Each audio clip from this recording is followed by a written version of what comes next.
Hi, this is Christine with Zeidman Development, and today I'm excited to show you 5 things that you can do with the individual relationship destination in Importacular that you can't do with the Razor's Edge import.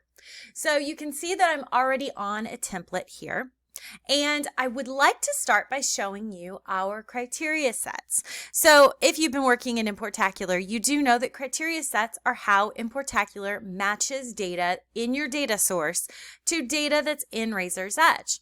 The individual constituent set and the organization constituent set work with constituent records and trying to help make sure you don't import duplicate constituents. But when you're working with individual relationships, the individual relationship set allows you to avoid adding duplicate individual relationships. So you can see we've got some similar default criteria here to what you might see if you were opening and looking at the constituents criteria sets, but you can use these as ways to tailor your data and make sure that you are matching to the relationships that you want to. So you can even link to specific relationship types. So if you know that your import is importing spouse relationships, you could say that you only want to match on spouse relationships. Or if you're working with a school and you're importing child relationships, you could link to just children.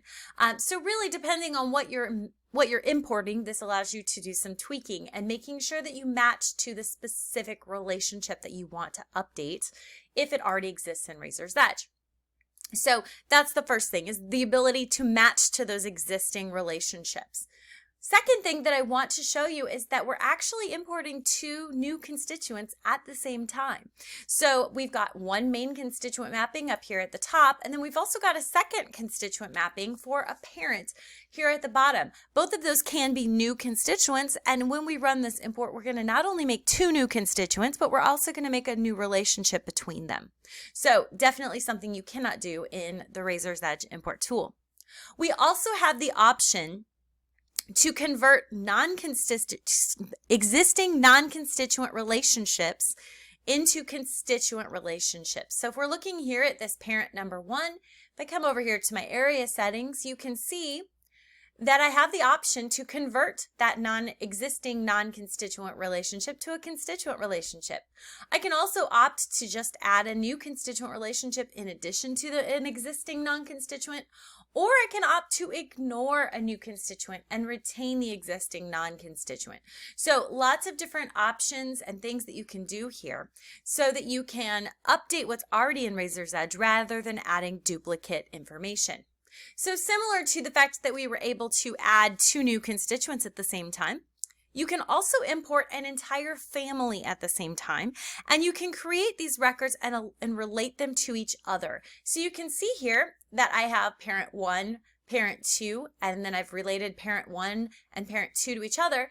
But if I were going to get ahead and add, say, another child, let's go ahead and make them a constituent. And we'll give them the sibling. Let's go ahead and just select our name.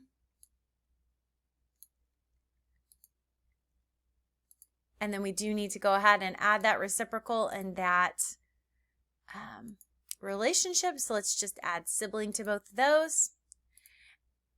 Now, I have to select my linked area. There we go. Now, if I click on the sibling, I can come up to mapping and I can cross-link. So right now, my sibling is related to my constituent, but I could also make my sibling related to parent 1 because that's also a constituent mapping in this import.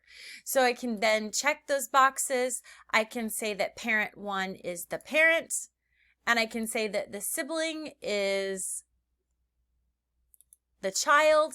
However I need to do that, I can link that, and that's going to actually create another individual mapping. So we've got a lot of options here for how we can map those family relationships, link them all together, and not duplicate that information. I'm going to go ahead and save and close. And the last thing that I want to show you is on the review screen and an option that you have to work with these constituent relationships. So you can see on my review screen, I've got my data here, and I have an option here for match settings. So these match settings are only available when you're working with individual relationships. And let me go ahead and open that up and show you what you can do with this.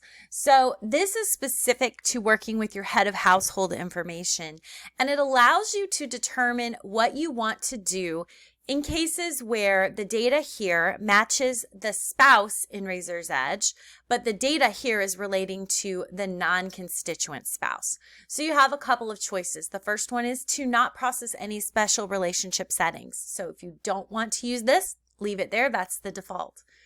But you could use this to say, I want to add this incoming data as a new constituent and link it as a relationship to the matched constituent.